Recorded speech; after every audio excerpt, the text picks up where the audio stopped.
몽골 북부의 작은 도시 다르항. 그런데 그곳 사람들의 입에서 흘러나온 첫 마디는 한국어였습니다. 시장 간판엔 김치마트, 학교 복도엔 서울반이 붙어 있었죠. 도대체 왜 아무 연고도 없는 몽골의 한 도시가 스스로 한국어를 배우고 한국을 꿈의 나라라 부르게 된 걸까요? 그 시작엔 단 한 사람, 32살의 한국인 언어학자가 있었습니다. 그녀가 세상에 내놓은 한 권의 사전은 단어의 뜻을 넘어 한 나라의 자존심을 바꿔놓았죠. 이 영상은 바로 그 30년의 기적 같은 이야기를 담고 있습니다. 끝까지 보시면 언어가 세상을 바꾼다는 말이 무엇인지 마음으로 느끼실 수 있을 겁니다. 이야기를 시작하기 전에 구독을 눌러주세요. 안녕하세요. 저는 소피 마르탱이라고 합니다. 프랑스 르몽드 신문사 국제부에서 12년째 기자로 일하고 있습니다. 2025년 1월의 추운 아침, 편집장 프랑수아 르메르가 저에게 한 통의 보고서를 건네며 말했습니다. 소피, 이번 주엔 몽골 다르항으로 떠나보세요. 정말 흥미로운 일이 벌어지고 있답니다. 보고서 제목은 이랬습니다. 몽골 북부 소도시의 한글 확산 현상, 현지 조사 필요. 처음엔 단순한 K-팝 열풍의 연장선이라고 생각했습니다. 세계 어디서나 흔히 볼 수 있는 드라마와 BTS가 만든 일시적 현상쯤으로 여겼습니다. 그러나 파리 샤를드골 공항에서 몽골행 비행기에 오르자 그 생각이 조금씩 흔들리기 시작했습니다. 체크인 카운터의 몽골 직원이 한국어로 인사했습니다. 안녕하세요. 다르항 가시나요? 제가 한국인으로 보였던 걸까요? 아니었습니다. 다르항행 승객에게는 기본적으로 한국어로 인사하는 것이 그들의 관례라고 했습니다. 14시간의 비행 끝에 울란바토르 공항에 도착했을 때 더 큰 놀라움이 기다리고 있었습니다. 국내선 터미널 안내방송이 몽골어, 러시아어에 이어 세 번째로 한국어로 흘러나왔던 것입니다. 다르항행 승객 여러분께서는 3번 게이트로 1시간 반 후 다르항에 도착했을 때의 충격은 지금도 잊을 수 없습니다. 공항 입구 간판에는 다르항 공항 환영합니다. 아래에 똑같은 크기의 한글 문구가 병기되어 있었습니다. 관광객 편의를 위한 단순한 표기가 아니었습니다. 택시기사 바트볼드 씨는 유창한 한국어로 인사를 건넸습니다. 기자님, 첫 방문이시죠? 우리 다르항, 서울보다 더 한국 같지 않아요? 처음엔 과장된 표현이라 생각했지만 시내로 들어서자 그 말이 과장이 아니라는 걸 깨달았습니다. 메인 스트리트의 간판 중 절반 이상이 한글이었습니다. 김치마트, 서울 패션, 부산의 물, 제주 카페 심지어 전통 몽골 식당마저 울란바토르 게르 식당이라는 한글 간판을 달고 있었습니다. 거리를 걷는 청년들은 자연스럽게 한국어로 대화했습니다. 어제 그 드라마 봤어요?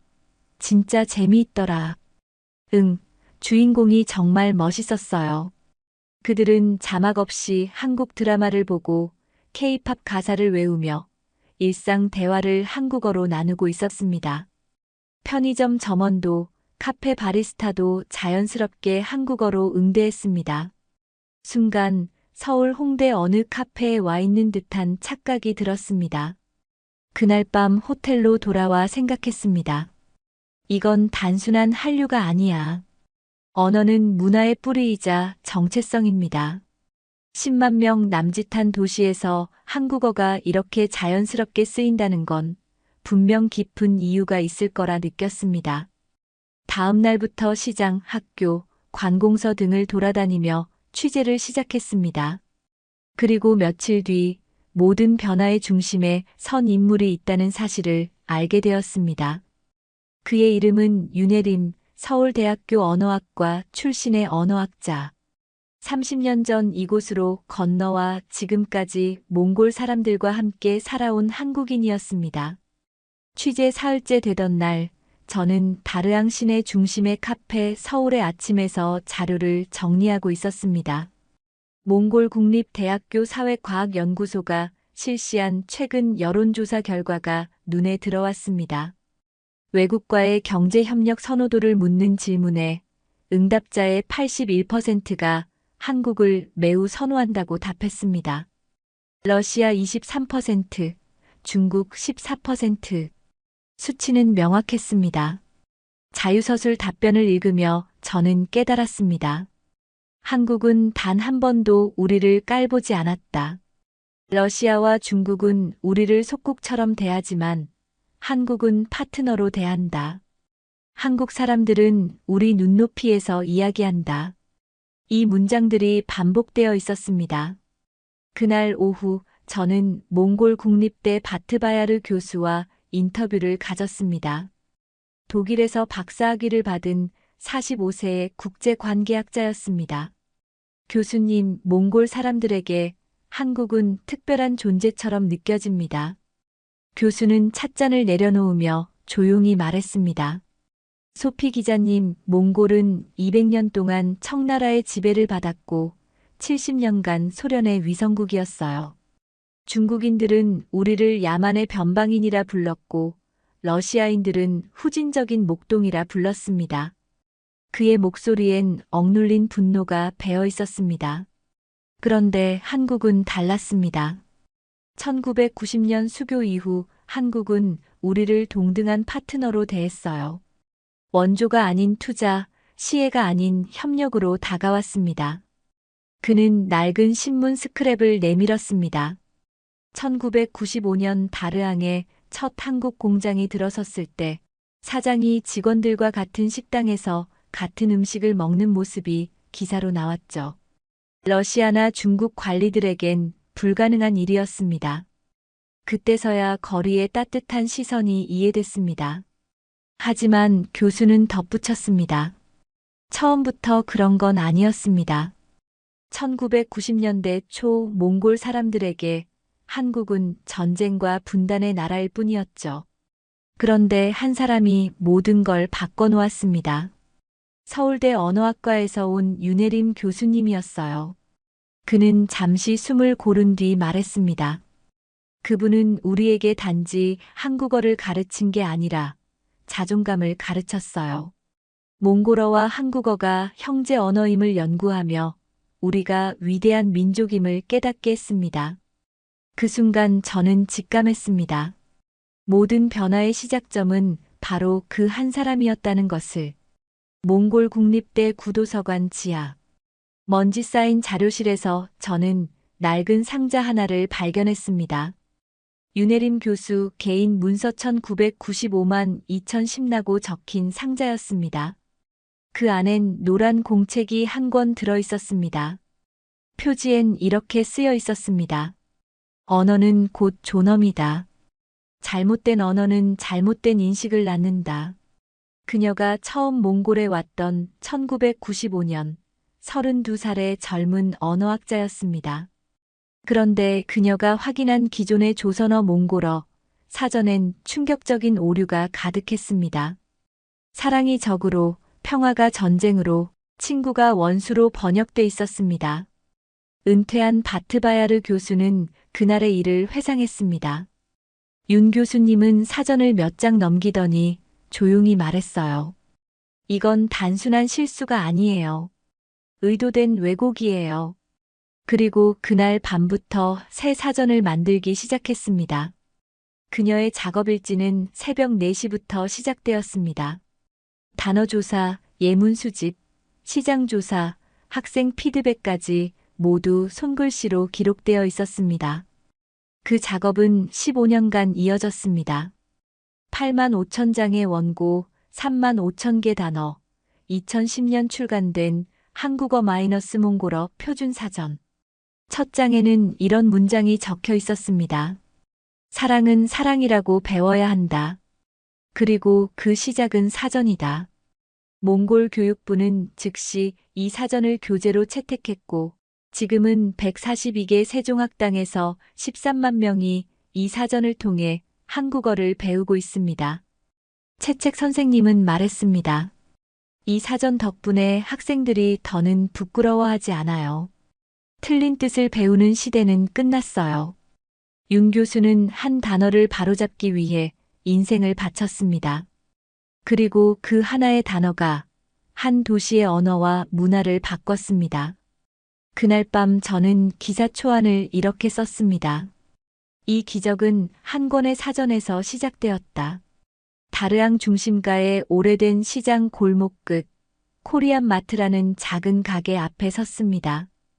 간판에는 한글과 키릴 문자가 나란히 쓰여 있었습니다. 코리안 마트.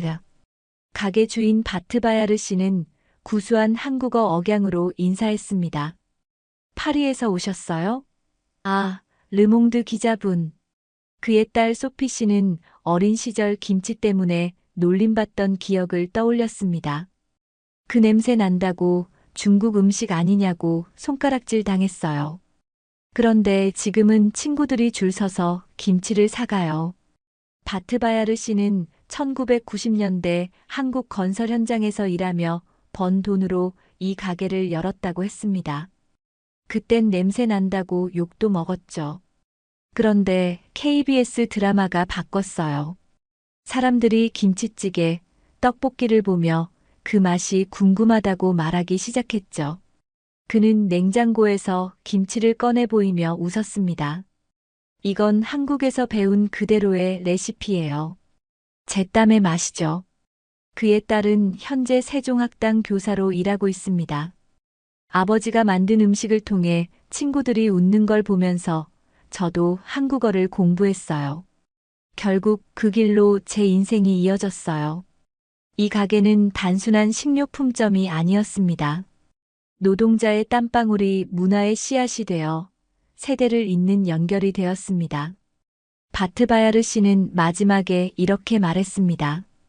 그땐 돈 벌러 갔지만 지금 생각하면 한국이 우리 가족의 인생을 바꿔줬어요. 저는 기사에 이렇게 썼습니다. 경제로 뿌려진 씨앗이 문화라는 꽃을 피운다. 다르한 국립대학교 캠퍼스 중심부에 들어섰을 때 저는 잠시 걸음을 멈췄습니다. 유리 외벽으로 지어진 5층 건물 전면에는 두 문장이 새겨져 있었습니다.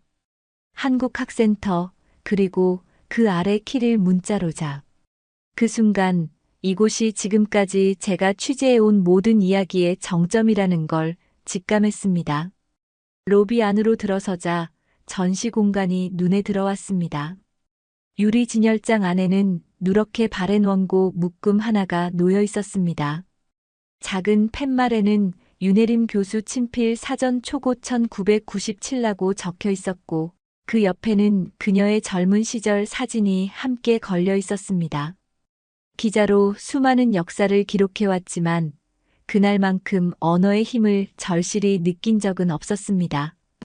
단어 하나가 사람들의 인생과 도시의 정체성을 바꿔놓을 수도 있다는 사실을 깨달았기 때문입니다.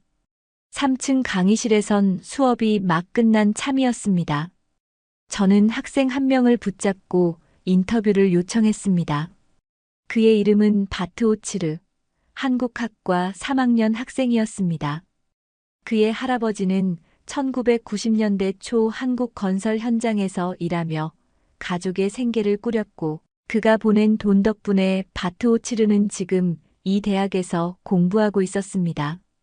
처음엔 할아버지가 반대하셨어요. 한국은 일하러 가는 곳이지 공부하러 가는 곳이 아니라고 하셨죠. 그런데 한국학센터를 직접 보시더니 마음이 바뀌셨어요.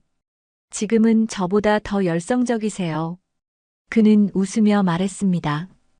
바트오치르는 올해 서울대학교 교환학생으로 선발된 15명 중 한 명이었습니다. 그가 건넨 명단에는 삼성전자, LG화학, 코이카, 외교부 등 굵직한 이름이 적혀 있었습니다. 졸업 예정자 47명 중 32명이 한국행을 준비 중이라고 했습니다. 숫자 이상의 의미가 느껴졌습니다. 그것은 미래였습니다.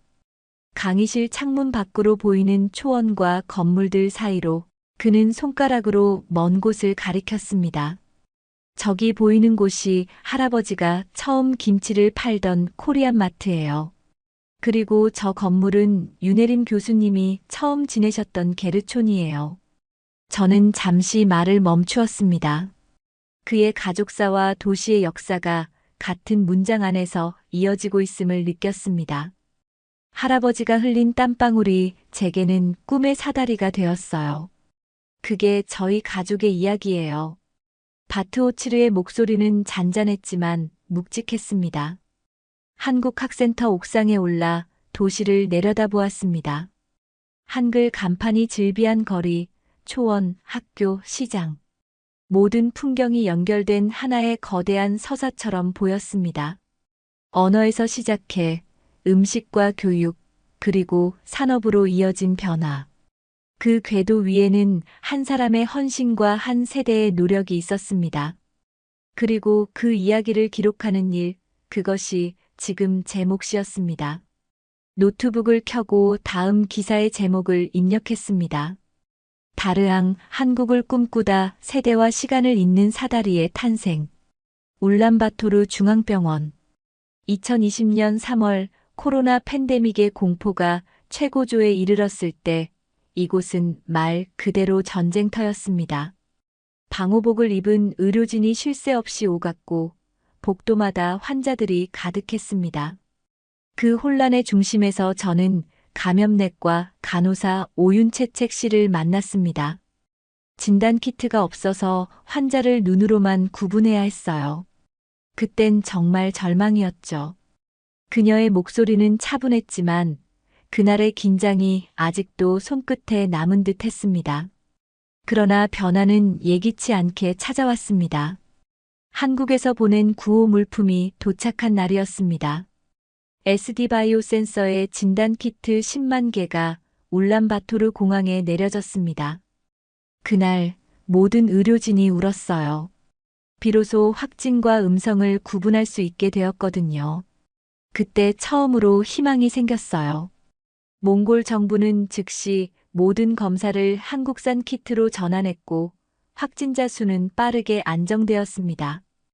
오윤채책 간호사는 KBS 뉴스를 통해 본 한국의 드라이브스루 방식을 참고해 몽골식 이동 검사소를 직접 제안했다고 했습니다.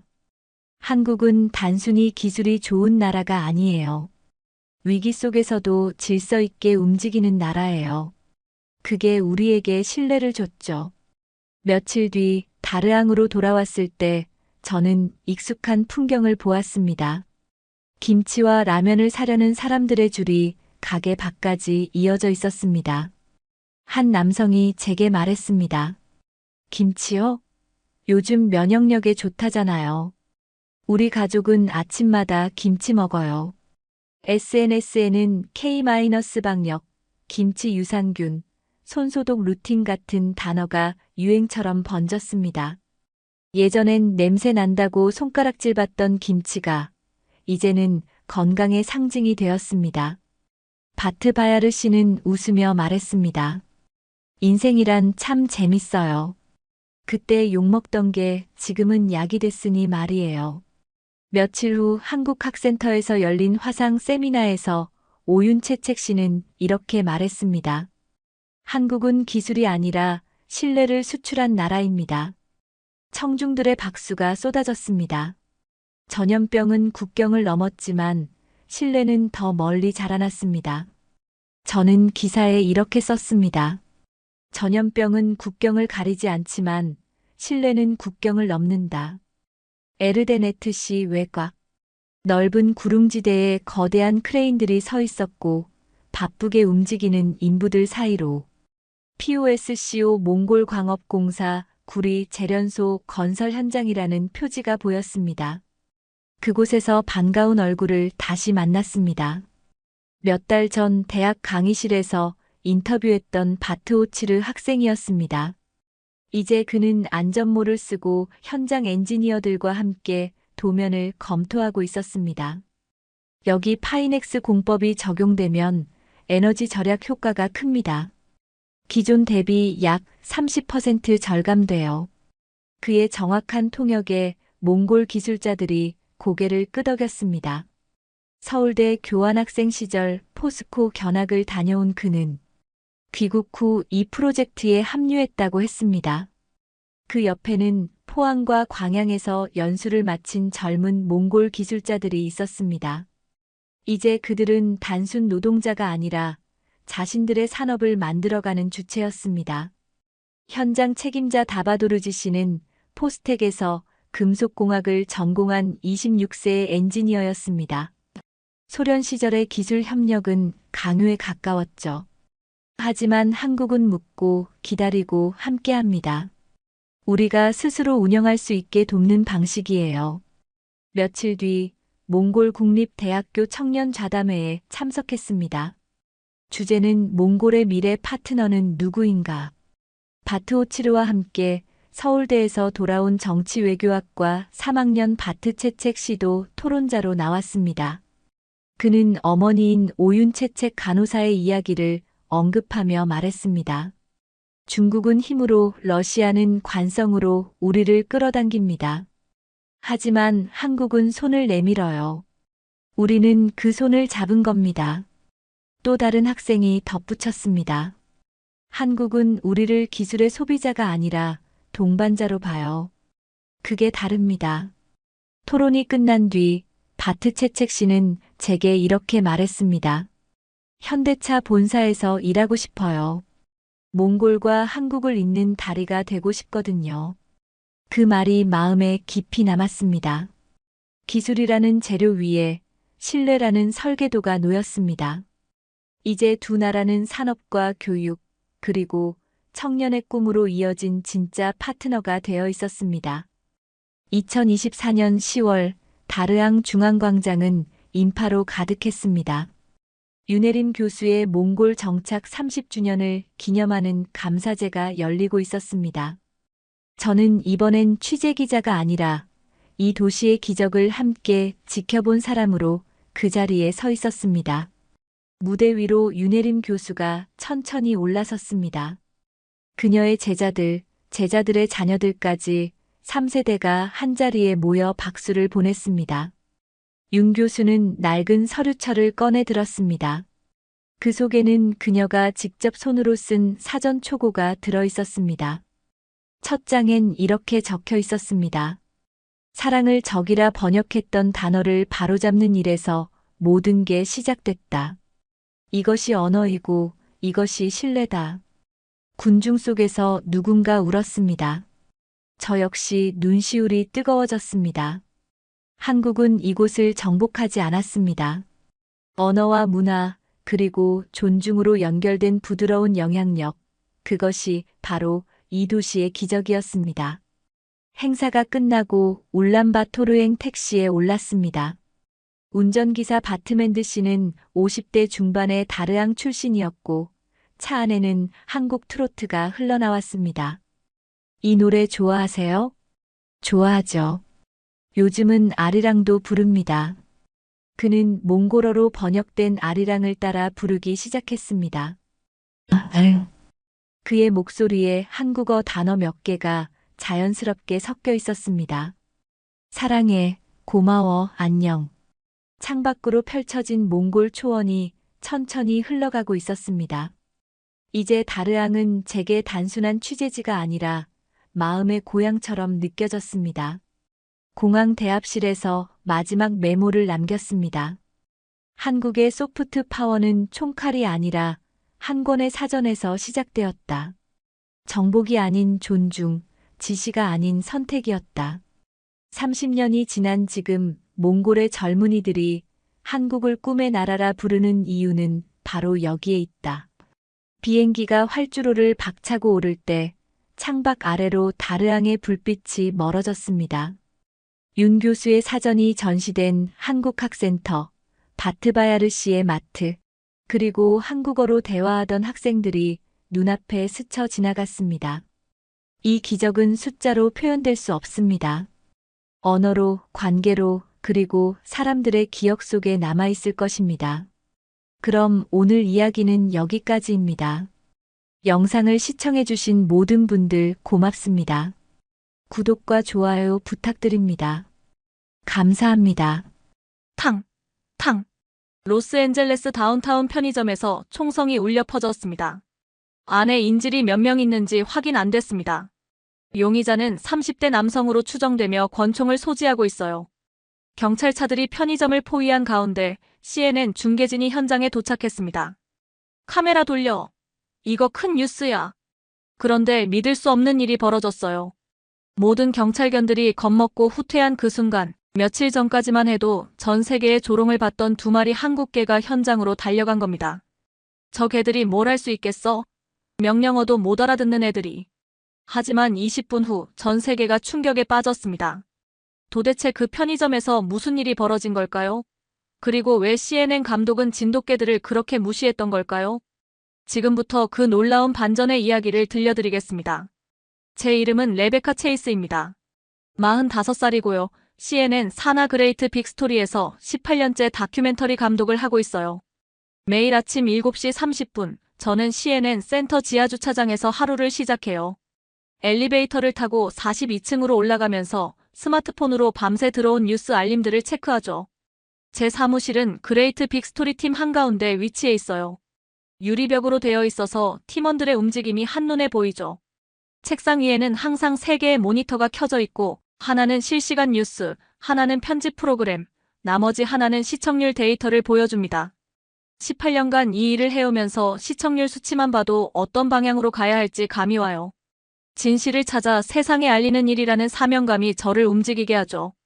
2024년 3월 12일 오전이었습니다. 평소처럼 커피를 마시며 다음 기획을 생각하고 있는데 대학 동창 톰에게서 전화가 왔어요. 레베카, 너 이거 알아? 우리 LA 경찰서에서 한국 개들 테스트하고 있는데 완전 웃기는 상황이야. 톰은 LA 경찰서 K9 유닛에서 15년째 일하는 베테랑이었거든요. 한국 개들이? 응, 진돗개라고 하는데 한미협력 강화 차원이라든가 뭐라든가. 어떻든 한국 천연기념물이래. 근데 정말 한심해. 기본 명령어도 못 알아듣고 어제는 우리 독일 셰퍼드 맥스한테 물리기까지 했어. 순간 8년 전 그 끔찍한 기억이 떠올랐습니다. 베벌리힐스 근처 개 공원에서 제 딸 사라가 중국 차우차우에게 물렸던 그날 말이에요. 푸들푸들해 보이던 차우차우가 갑자기 사라의 팔뚝을 물었을 때 응급실에서 18바늘을 꿰매며 울던 딸의 모습이 생생했거든요. 역시 아시아 개들은 예측 불가능해. 중국 개든 한국 개든 다 똑같아. 그렇지? 내일 공개 시연도 있는데 완전 망신당할 것 같아. 한국 관계자들, 언론까지 와서 보는데 말이야. 그때 제 머릿속에서 번뜩 아이디어가 떠올랐어요. 이거 완전 특종감 아닌가? 톰, 그거 언론 공개 행사 맞지? 나도 추가 취재진으로 들어갈 수 있을까? 물론이지. 어차피 여러 언론사 오는데 너희 CNN도 환영이야. 너 같은 전문가가 보면 더 재밌을걸? 전화를 끊고 저는 편집장 데이비드에게 달려갔어요. 데이비드, 완전 흥미로운 소재가 있어요. 내일 LA 경찰서에서 한국 진돗개 공개 시연이 있는데 현장에서 생중계하면서 실체를 보여주는 거예요. 오, 좋은데? 요즘 K-팝, K-드라마 열풍이라 한국 관련 콘텐츠는 확실히 클릭되거든. 맞아요. K-팝은 세계적인데 K-독은 삼류네. 이런 각도로 현장에서 바로 보여주면 어떨까요? 제 안에 PD 본능이 작동했어요. 조롱 콘텐츠는 항상 바이럴됩니다. 게다가 개인적 원한까지 풀 수 있다니 이보다 완벽한 소재가 어디 있겠어요. 추가 취재비 $20,000로 내일 현장 생중계 어떠세요? 한국 개들의 실체를 생생하게 보여드리겠습니다. 그날 저녁 집에 돌아가 딸 사라에게 말했죠. 사라야, 엄마가 아시아 개들이 얼마나 과대 포장된 건지 세상에 보여줄 거야. 사라가 숙제하던 손을 멈췄어요. 엄마, 아직도 그때 일 때문에 화나? 당연하지. 너를 다치게 한 건 용서할 수 없어. 8년 전 응급실에서 의사가 했던 말이 떠올랐습니다.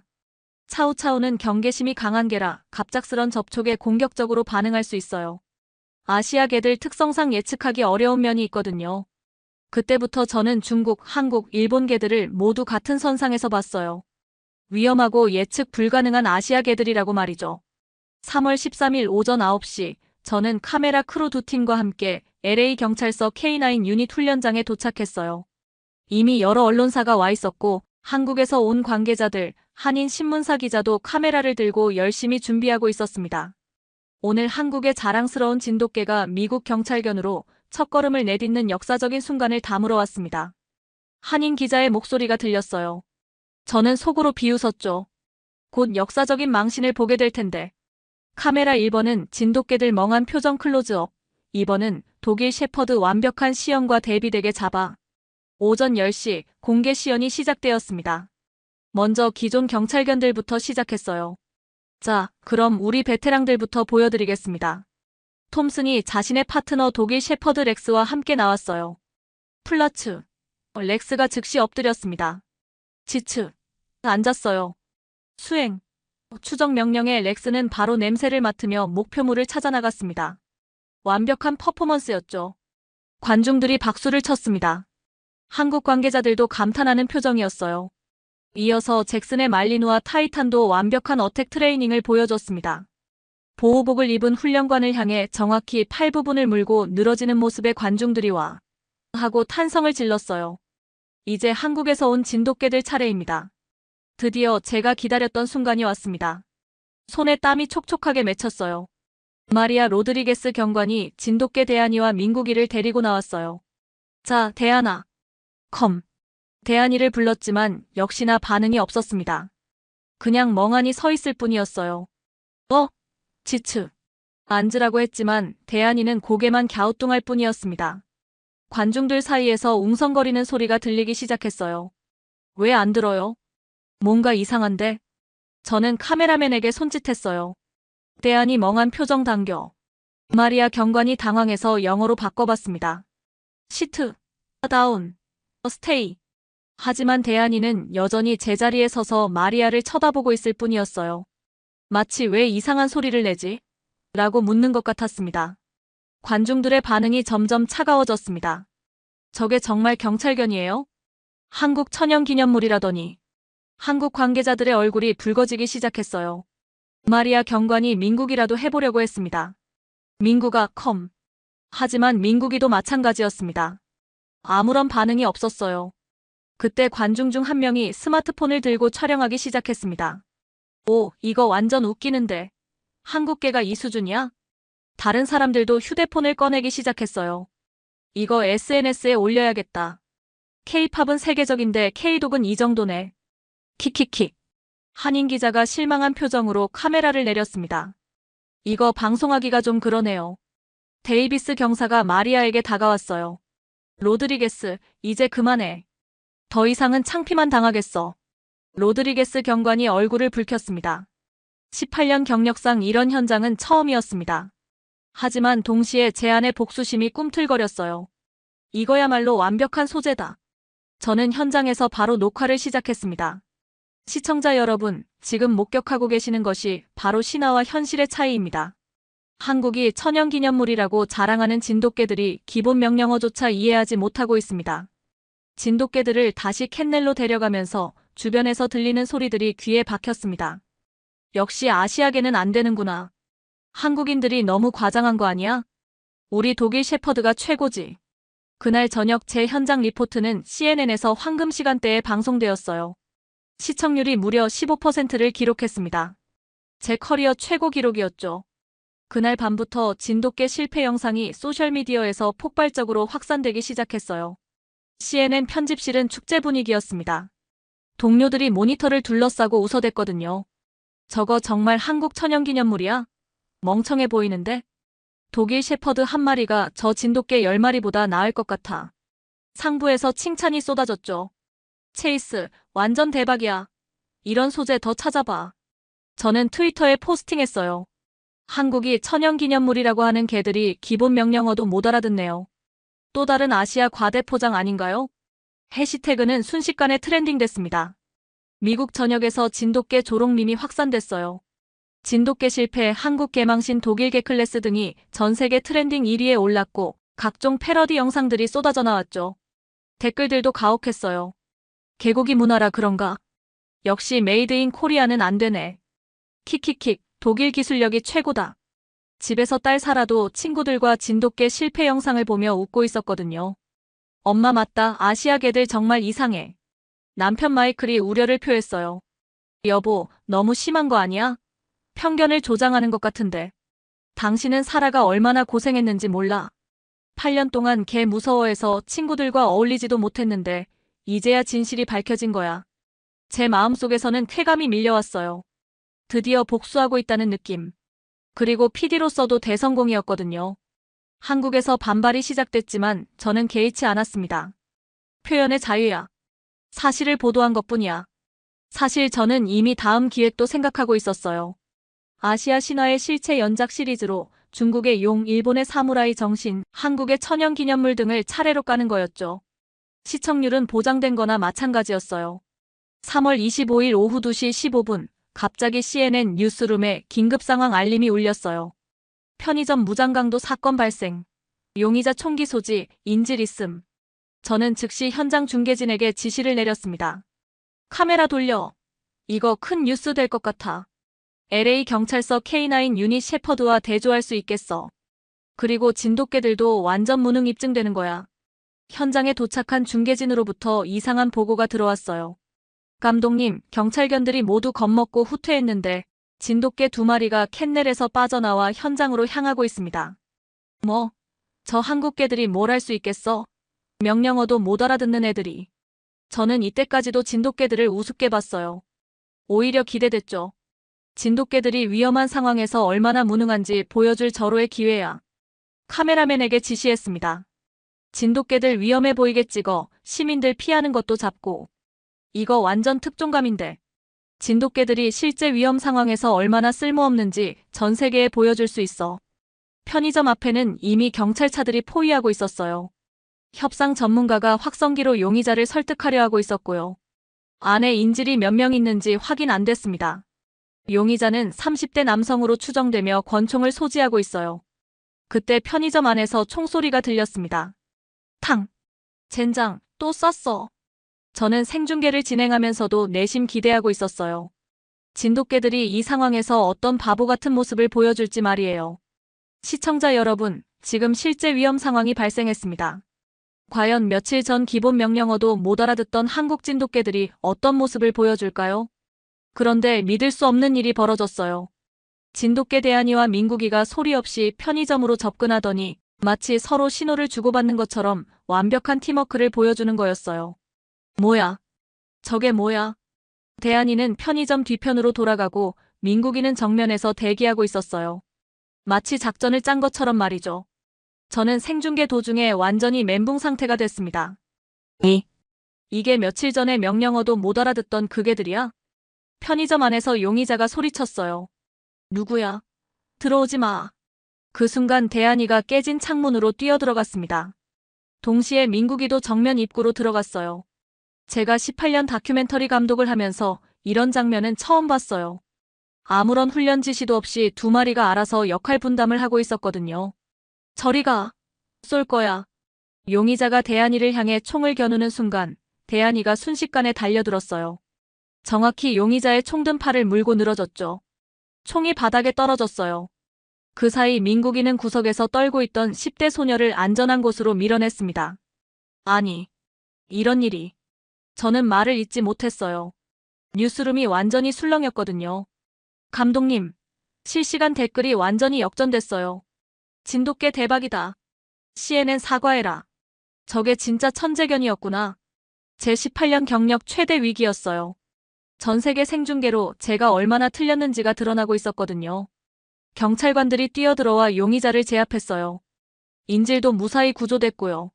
모든 게 끝난 후 진돗개들은 마치 당연한 일을 한 것처럼 차분히 앉아 있었어요. 저는 편집실에 급히 전화를 걸었습니다. 방송 중단할까요? 아니야, 계속 가. 이미 전 세계가 보고 있어. 하지만 저는 어떻게 해야 할지 몰랐어요. 며칠 전까지만 해도 진돗개들을 조롱했던 제가 이제 와서 뭐라고 말해야 하나요? 남편 마이클에게 떨리는 목소리로 전화했어요. 여보, 나 큰일 났어. 무슨 일이야? 진돗개들이 완전히 달랐어. 내가 완전히 틀렸어. 그 순간 8년 전 차우차우 사건이 다시 떠올랐어요. 그때 그 차우차우가 사라를 공격한 건 뭐였지? 갑자기 머릿속이 복잡해졌어요. CNN 상부에서 긴급회의가 소집됐어요. 저는 완전히 패닉 상태였습니다. 그 다음 날부터 저는 미친 듯이 팩트체크를 시작했어요. 가장 먼저 마리아 로드리게스 경관을 긴급 인터뷰했습니다. 경관님, 이거 진짜예요? 조작 아니고요? 마리아 경관이 한숨을 쉬었어요. 체이스 감독님, 저도 처음엔 진돗개들을 무시했어요. 20년 전에 아키타에게 물린 적이 있거든요. 아키타요? 네. 그때부터 아시아개들을 신뢰하지 않았어요. 진돗개들도 마찬가지였고요. 제가 깜짝 놀랐어요. 저와 비슷한 경험을 한 사람이 있었다니. 그런데 어떻게 생각이 바뀌신 거예요? 진돗개들은 명령을 기다리지 않아요. 상황을 스스로 판단해서 행동하거든요. 서구의 경찰견들처럼 절대 복종하는 게 아니라 파트너로서 함께 사고하는 거예요. 이게 무슨 말인지 이해가 안 됐어요. 그럼 처음 훈련 때는 왜 반응이 없었던 거죠? 신뢰관계가 형성되지 않았기 때문이에요.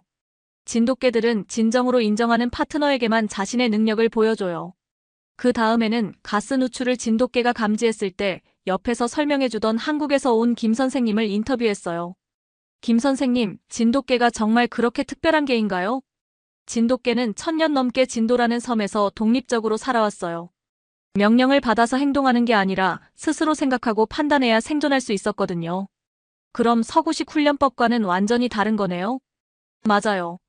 서구는 복종을 기반으로 하지만 진돗개는 파트너십을 기반으로 해요.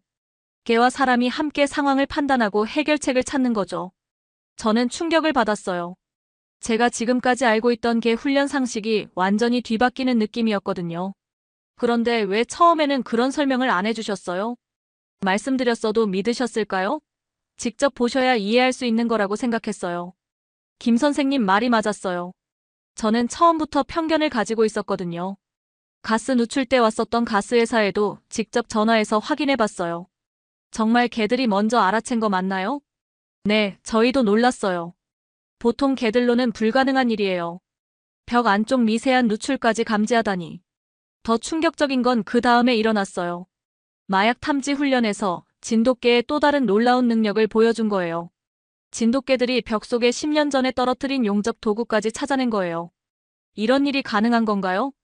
진돗개들의 후각은 단순히 냄새를 맡는 게 아니라 환경 전체를 읽어내는 것 같아요. 바람의 방향, 온도, 습도까지 종합적으로 판단해서 냄새의 근원지를 찾아내는 거죠. 저는 점점 혼란스러워졌어요. 제가 지금까지 조롱했던 진돗개들이 사실은 세계 어떤 개들보다 뛰어난 능력을 가지고 있었던 거잖아요. 그날 밤 딸 사라와 이야기했어요. 사라야, 엄마가 진돗개들에 대해 완전히 잘못 생각했던 것 같아. 엄마, 그럼 8년 전 차우차우는 어떻게 생각해? 글쎄, 모든 개가 다 똑똑한 것은 아니니까. 사라가 동의한다는 표정을 지었어요. 그렇긴 하지. 내가 너무 성급하게 아시아 개들 전체를 판단했나 봐. 며칠 후 진돗개들의 마지막 테스트가 있었어요. 복합 상황 수색이었는데 마약, 폭발물, 실종자를 동시에 찾아야 하는 고난도 훈련이었거든요. 기존 방식으로는 핸들러가 일일이 지시해야 하는 건데 진돗개들은 달랐어요.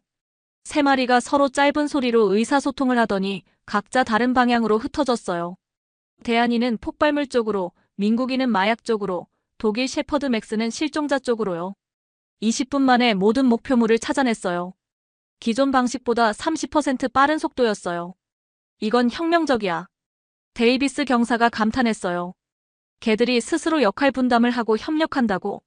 그때 CNN 상부에서 압박이 들어왔어요. 체이스, 이미 엎질러진 물이야. 조용히 넘어가자. 무슨 말씀이세요? 진돗개 조롱방송으로 이미 대성공했잖아. 굳이 번복할 필요 없어. 시청률만 생각해. 하지만 저는 언론인으로서 양심이 남아있었어요. 안 돼요. 제가 잘못했으면 바로 잡아야죠. 회사 이미지 생각해봐. 우리가 틀렸다고 인정하면 신뢰도 떨어져. 그래도 진실을 말해야 해요. 결국 저는 개인 비용으로라도 진실 다큐멘터리를 만들기로 결심했어요. 제목은 진돗개의 진실이었죠. 그리고 용기를 내서 딸 사라와 함께 K9 유닛을 방문했어요. 8년 만에 개와의 만남이었거든요. 엄마, 나 무서워. 괜찮아, 사라야. 엄마도 처음엔 무서웠는데 이제 알겠어. 우리가 잘못 이해했던 거야. 대한이와 민국이가 조용히 다가왔어요. 강요하지 않고 사라가 준비될 때까지 기다려줬어요. 사라가 처음으로 진돗개를 쓰다듬을 때 저는 눈물이 났어요. 8년간 딸을 괴롭혔던 트라우마가 치유되는 순간이었거든요. 엄마, 이 아이들 정말 따뜻해요. 왜 처음엔 무서웠지? 저는 깨달았어요. 편견이란 무지에서 나오는 두려움이라는 걸요. 6개월 후 제 다큐멘터리 진돗개의 기적, 편견을 넘어서가 완성됐어요. 에미상 시상식 날이었어요. 제 작품이 최우수 다큐멘터리상 후보에 올랐거든요. 최우수 다큐멘터리상은 진돗개의 기적, 편견을 넘어서 레베카 체이스 감독. 수상 소감에서 저는 말했어요. 이 상은 제가 받을 자격이 없습니다. 진돗개 대한이와 민국이, 그리고 제게 진실을 가르쳐준 한국의 모든 분들께 바칩니다.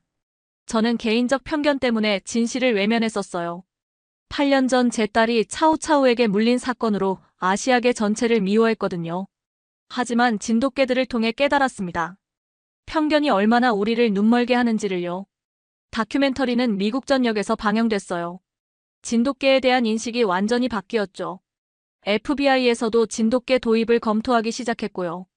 딸 사라는 이제 진돗개 보호단체에서 자원봉사를 해요. 엄마, 편견 때문에 얼마나 많은 아름다운 것들을 놓쳤을까요? 저는 답했어요. 하지만 이제 알았으니까 더 늦기 전에 바꿔나가자. CNN 뉴스룸에는 지금도 진돗개 대한이와 민국이의 사진이 걸려 있어요. 편견을 넘어선 진실이라는 문구와 함께요. 저는 이제 알아요.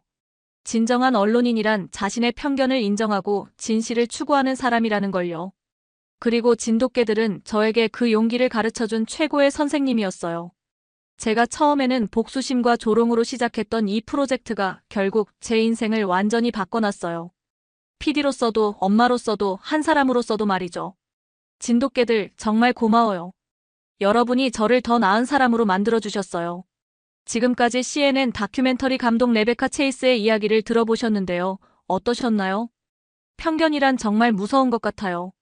개인적인 상처 하나가 전체에 대한 시각을 완전히 왜곡시킬 수 있다는 걸 보여주잖아요. 하지만 동시에 용기를 내서 자신의 잘못을 인정하고 진실을 추구할 때 얼마나 아름다운 변화가 일어날 수 있는지도 보여주는 것 같고요. 진돗개들의 놀라운 능력도 인상적이었지만 무엇보다요. 사람이 편견을 버리고 성장하는 과정이 가장 감동적이었던 것 같아요. 여러분도 혹시 무의식 중에 가지고 있는 편견은 없으신가요? 레베카처럼 용기를 내서 다시 한번 생각해보는 건 어떨까요? 이런 이야기가 더 궁금하시다면 구독과 좋아요 부탁드려요. 그리고 댓글로 여러분의 생각도 들려주세요. 다음에도 더 흥미진진한 이야기로 찾아뵐게요. 감사합니다.